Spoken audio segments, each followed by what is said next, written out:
Bapak Ibu, bagaimana kabarnya Bapak Ibu hari ini?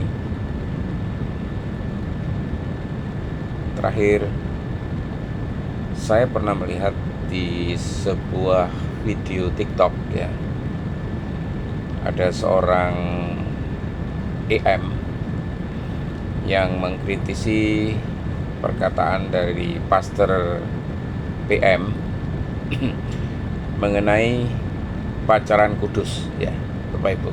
Nah, di dalam kesempatan yang singkat ini, saya ingin urun pendapat ya, urun opini mengenai apa itu pacaran kudus. Adakah pacaran kudus itu mengawali pernikahan kudus? Ya, mari coba kita lihat perspektif ini berdasarkan Alkitab dan teologi Kristen, Bapak Ibu.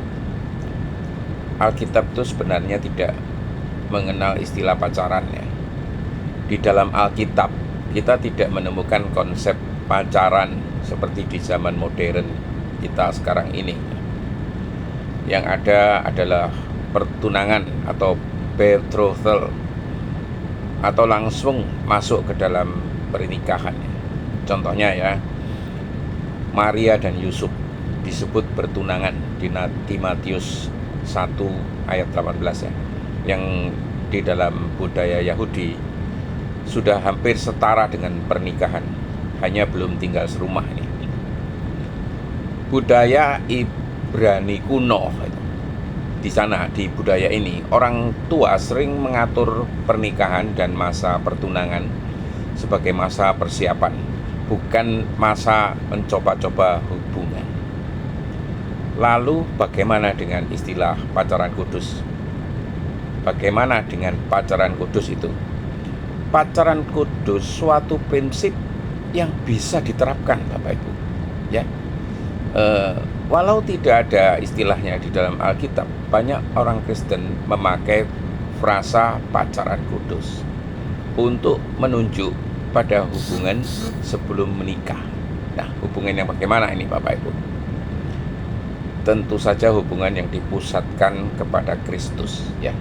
Di 1 Korintus 10:31, jika engkau makan atau minum atau melakukan sesuatu yang lain, lakukanlah semuanya itu untuk kemuliaan Allah ya. Juga dimaksudkan sebagai menjaga kekudusan tubuh ya. Di 1 Timotius 4 ayat 3 sampai 5 dikatakan, jauhkanlah dirimu dari percabulan. Dan yang prinsip ya, dilakukan dengan komitmen ya, bukan coba-coba ya ini ya. Matius 5 ayat 37, jika ya, hendaklah kamu katakan ya. Dan yang paling penting Bapak Ibu, dilakukan untuk saling mendorong bertumbuh secara rohani ya, bukan bahkan menjadi batu sandungan Bapak Ibu ya. Nah, tujuan dari pacaran kudus tentu saja adalah pernikahan kudus ini. Pacaran dalam pengertian Kristen seharusnya itu mengarah kepada pernikahan. Jadi bukan sekedar romantisan ya, atau pemenuhan emosi, melainkan proses saling mengenal di dalam terang firman untuk menilai Bapak Ibu. Apa saja yang harus dinilai? Nah, adakah pasangan itu serasi?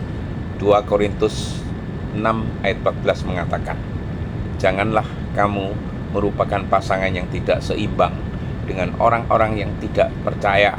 Sebab persamaan apakah terdapat antara kebenaran dan kedurhakaan? Atau bagaimanakah terang dapat bersatu dengan gelap? Nah, pertanyaannya lagi, apakah relasi ini menolong saya semakin serupa dengan Kristus? Ya. Dan apakah kami bisa bersama melayani Tuhan selewat pernikahan? Nah, ini yang penting Bapak Ibu ya. Tapi hati-hati Bapak Ibu ya, ada banyak juga bahaya-bahaya di dalam pacaran ya. Kalau tidak hati-hati, pacaran bisa jadi pintu jatuh ke dalam dosa ya, secara seksual, emosi berlebihan, atau keterikatan tidak sehat.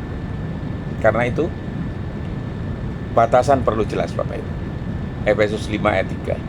Jangan ada percabulan atau rupa-rupa kecemaran. Ini penting. Perlu bimbingan rohani dari orang tua, gembala atau mentor rohani, ya. Dan perlu doa dan firman sebagai dasar. Bukan sekedar main perasaan saja gitu loh, ya. Jadi bisa dikatakan pacaran kudus itu istilah yang bukan salah ya. Kenapa tidak perlu ada istilah ini? Perlu Bapak Ibu. Di Alkitab juga tidak ada istilah hari Natal, tapi kan kita merayakannya setiap 25 Desember.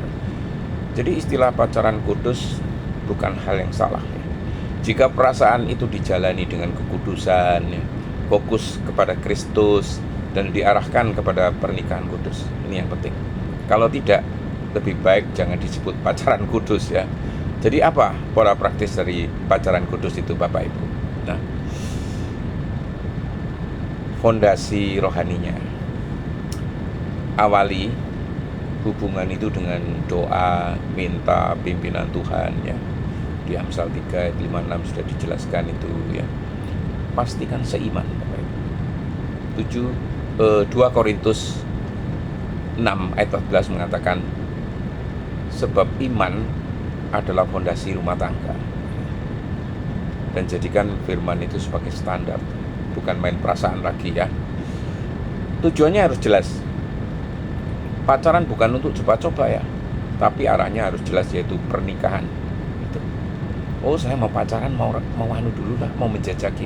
Salah Bapak Ibu, dijajaki dulu, dipikirkan ya. Baru pacaran, karena pacaran itu bukan sesuatu itu coba-coba ya, serius menuju ke pernikahan kudus ini. Sejak awal bicarakan nilai dan visi hidup ya. Apakah sama-sama ingin berkeluarga dan sama-sama takut akan Tuhan ya. Bagaimana soal pelayanan anak dan lain sebagainya kelak setelah menuju jenjang pernikahan kudus itu ya. Dan paling penting nih Bapak Ibu, jaga kekudusan tubuh ya. Hindari godaan seksual ya. 1 Tesalonika 4 ayat 3 sampai 5 ya. Buat batasan fisik yang disepakati bersama. Misalnya tidak tidur bersama ya, tidak tinggal serumah ya sebelum menikah ya. Jaga kontak fisik yang berlebihan ya. Ingat, tubuh adalah bait Roh Kudus. 1 Korintus 6 ayat 19 sampai 30. Yang perlu diasah di dalam masa pacaran kudus ini apa saja? Yang paling penting pertumbuhan karakter ya. Saling mendorong di dalam doa, ibadah, dan pelayanan. Belajar komunikasi yang sehat. Efesus 4:29. Ini nanti menjadi bekal menuju pernikahan kudus. Kalau di pacaran kudus saja komunikasinya tidak sehat, apalagi nanti di pernikahan kudus. Bisa salah arah, dua-duanya arahnya berbeda nanti ya. Efesus 4:29 tuh menjurus kepada perkataan yang membangun ya. Latihan kesabaran. Di sini ini latihannya, latihan kesabaran, pengampunan, kerendahan hati. Karena itu modal untuk hidup berumah tangga nanti ya. Yang gak kalah pentingnya Bapak Ibu, ada keterbukaan, komunikasi, dan otoritas. Bukan otoriter loh. Libatkan orang tua, gembala atau mentor rohani ya, untuk mengimprove diri ya. Jangan jalani hubungan itu secara sembunyi-sembunyi, backstreet misalnya ya. Amsal 15 ayat 22 ya.